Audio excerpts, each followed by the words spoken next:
Pertemuan ini didorong oleh rasa keprihatinan, adanya dinamika yang berkembang menjelang muktamar, adanya isu-isu.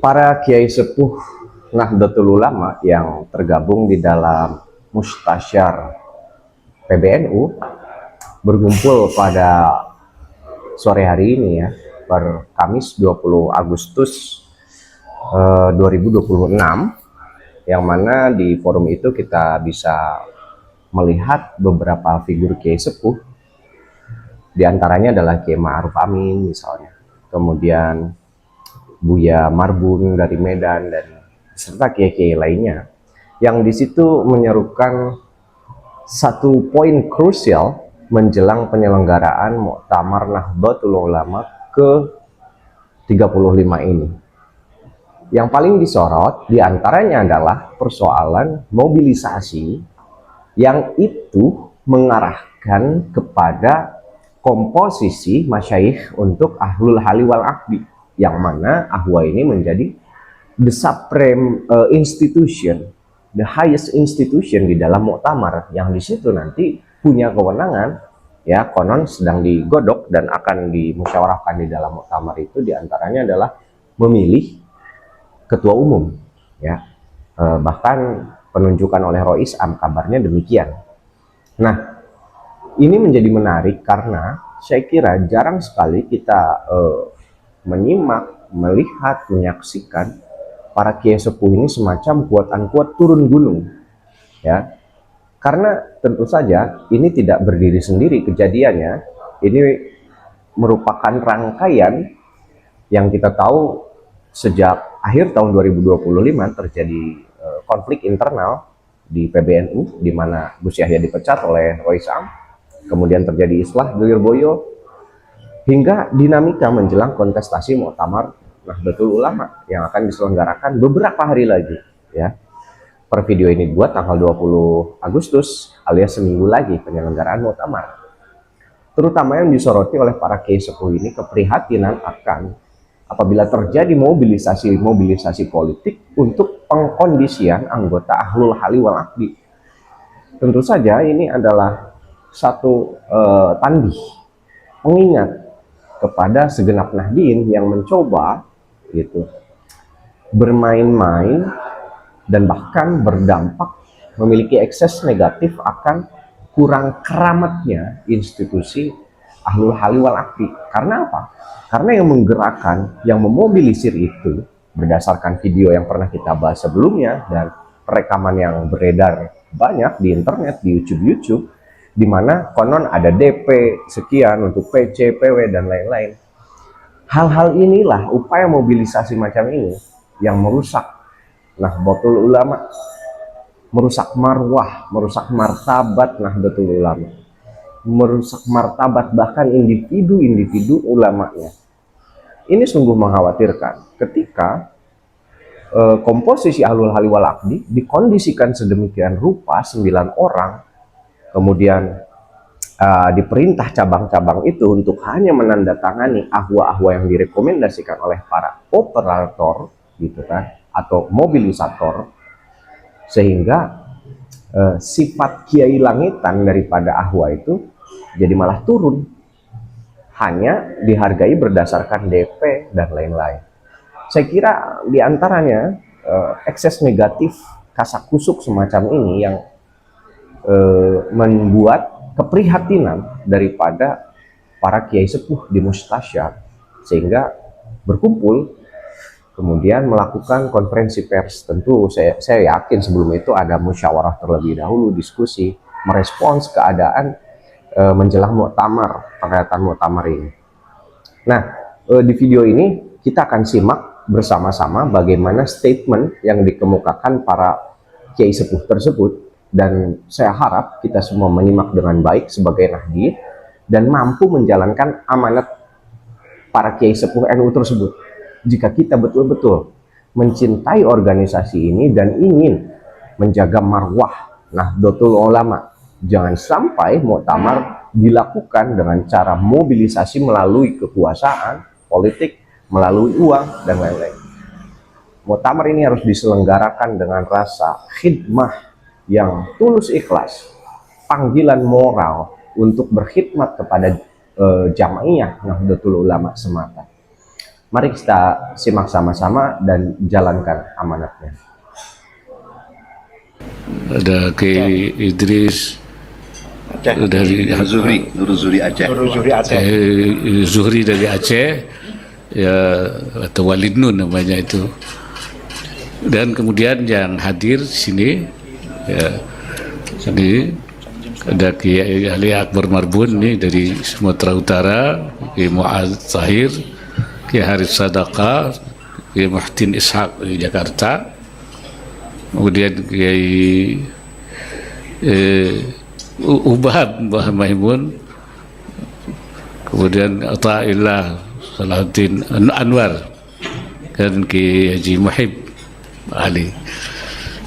Pertemuan ini didorong oleh rasa keprihatinan, adanya dinamika yang berkembang menjelang muktamar, adanya isu-isu yang sangat mengkhawatirkan karena ditandai adanya cara-cara yang tidak terpuji, ya, untuk upaya-upaya yang dalam muktamar yang akan datang itu. Dipilihnya tempat ini supaya kita memang akan membuat seruan moral, tidak untuk kepentingan siapa-siapa kecuali untuk kepentingan Nahdlatul Ulama, supaya muktamar ini memang muktamarnya para ulama, sehingga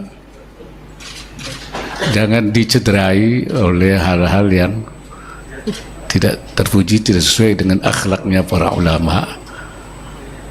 Prihatin itu menyangkut masalah yang utamanya itu masalah ahwa.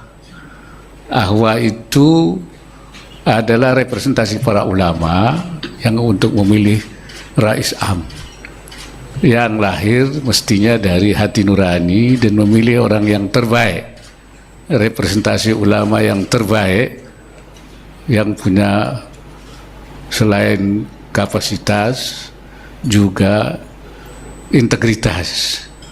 Jadi benar-benar ulamanya itu tidak merupakan satu paket pesanan, apalagi kalau di situ ada diikuti dengan masalah transaksi atau mobilisasi, ataupun juga ada upaya-upaya hal-hal yang tidak terpuji lainnya. Kemudian juga jangan sampai ada muktamar itu diwarnai oleh seperti adanya pihak-pihak dipengaruhi oleh pihak tertentu, yang ada isu restu istana misalnya. Kita yakin bahwa pemerintah tidak akan melakukan hal itu, ya, karena mereka selama ini selalu kalau masalah NU tidak pernah ikut campur supaya diselesaikan lewat seperti waktu konflik adanya masa yang lalu, pemerintah tidak mengambil, tapi penyelesaiannya dilakukan melalui islah secara internal. Maka di dalam juga muktamar ini yang kami dengar, mereka juga tidak akan ikut mendukung satu pihak, tetapi menyerahkan kepada NU. Karena itu para ulama kita menyerukan seruan moral supaya berjalan sesuai dengan hati nurani dan sesuai dengan akhlak NU. Itu intinya. Tapi apa namanya itu lengkapnya saya minta Kiai Wahid dibacakan. Ya, ini isi lengkapnya pernyataan daripada pertemuan ini. Saya kira itu. Pertemuan ini adalah menghasilkan beberapa seruan moral berkaitan disampaikan berkembang tadi yang disampaikan Yang Amin. Setelah bersilaturahim, bertukar pikiran dan mencermati perkembangan menjelang Muktamar NU ke-35 dengan dilandasi rasa tanggung jawab untuk menjaga marwah Jam'iyah dan kemaslahatan NU, kami menyerukan kepada seluruh warga dan terutama para pemangku amanat NU untuk bersama-sama menjaga muktamar agar berlangsung dengan sejuk, jujur, adil, berintegritas dan bermartabat. Yang kedua, muktamar NU bukanlah semata-mata arena kontestasi untuk menentukan siapa yang menang dan siapa yang kalah. Muktamar adalah forum permusyawaratan para ulama dan para pemegang amanat Jam'iyah yang harus diselenggarakan dengan menjunjung tinggi adab, akhlak, nilai-nilai keulamaan serta tradisi luhur Nahdlatul Ulama. Karena itu muktamar tidak boleh dicederai oleh perilaku-perilaku yang tidak terpuji, transaksi kepentingan, tekanan, manipulasi, ataupun cara-cara yang merendahkan kehormatan para ulama dan marwah Jam'iyah. Poin ketiga, menghormati kedaulatan muktamirin. Muktamar merupakan forum permusyawaratan tertinggi NU. Di dalam muktamar terwujud kedaulatan para muktamirin yang datang membawa amanat dari struktur dan jamaah ulama.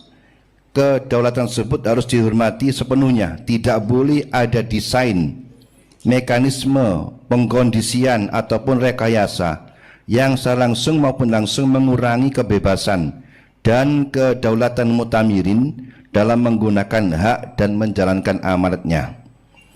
Yang ketiga, poin menjaga ahwa sebagai makom keulamaan. Ahwa atau al-hali wal-aqdi harus tetap ditempatkan sebagai makom keulamaan, bukan instrumen perebutan kekuasaan. Pemilihan ahwa harus mencerminkan penghormatan kepada integritas kealiman, keteladanan, kebijaksanaan, dan kewibawaan para kiai yang dipercaya oleh muktamirin. Karena itu proses pengusulan ahwa harus dijauhkan dari segala bentuk transaksi, mobilisasi yang tidak patut, tekanan atau praktek-praktek yang dapat merendahkan kemuliaan ahwa dan kehormatan para ulama. Poin keempat, keprihatinan atas penggalangan dukungan calon ahwa. Kami sangat menyayangkan munculnya fenomena penggalangan dukungan terhadap daftar calon ahwa tertentu jauh sebelum muktamar, terlebih apabila dilakukan dengan cara-cara yang menyimpang dari nilai keulamaan, akhlak, dan tradisi Nahdlatul Ulama. Pengkondisian semacam itu berpotensi menggeser proses pemilihan ahwa dari musyawarah keulamaan menjadi arena mobilisasi politik dan transaksi dukungan. Lebih jauh, praktik tersebut dapat mereduksi kemerdekaan PWNU, PCNU, dan PCNU dalam menentukan calon ahwa berdasarkan kejernihan hati nurani, pertimbangan kemaslahatan Jam'iyah, dan penghormatan kepada makam keulamaan.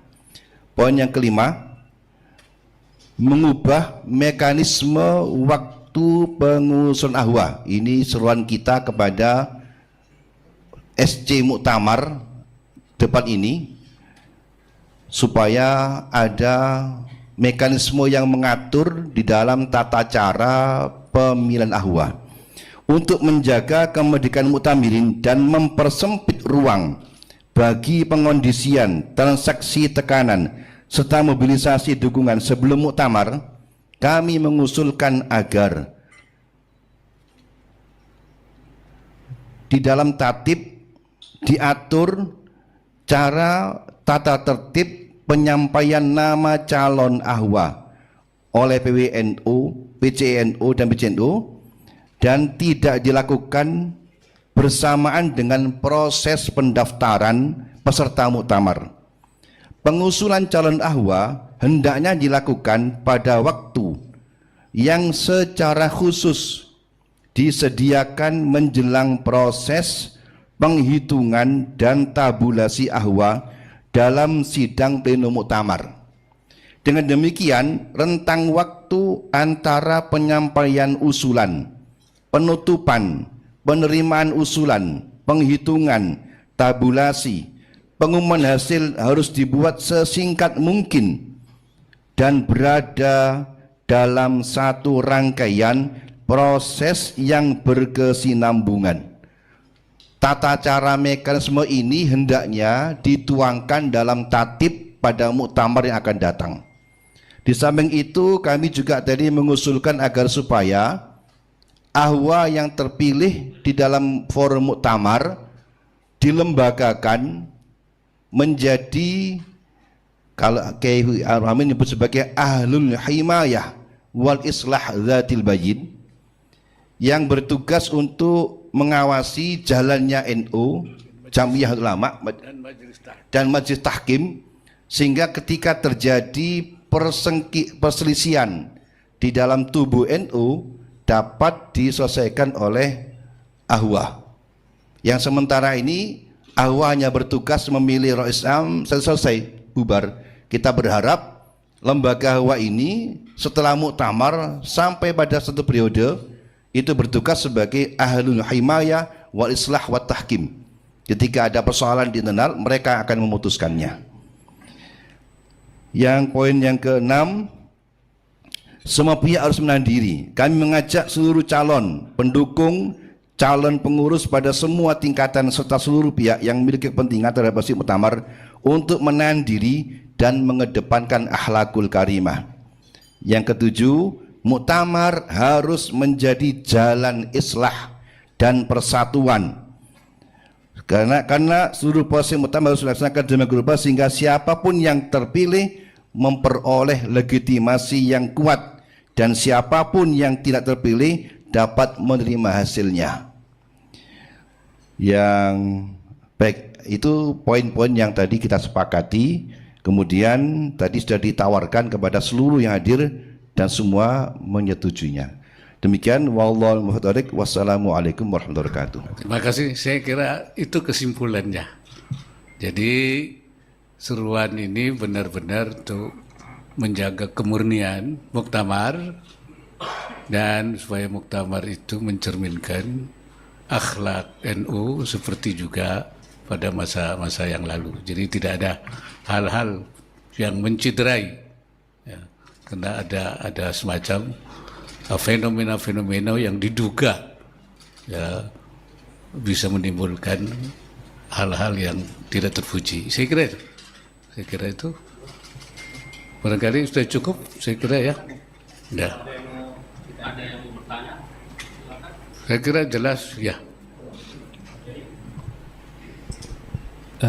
Assalamualaikum. Sebelumnya izin saya Tegar dari inilah.com. Mungkin yang pertama terkait yang tadi kan Pak Kiai sendiri sudah menyebut bahwa tidak ada salam tempel lah bahasanya, bisyarah bagi calon-calon. Nah, semisal nanti ketemu adanya calon kandidat yang melakukan hal itu nanti dari para kiai sepuh bagaimana Pak?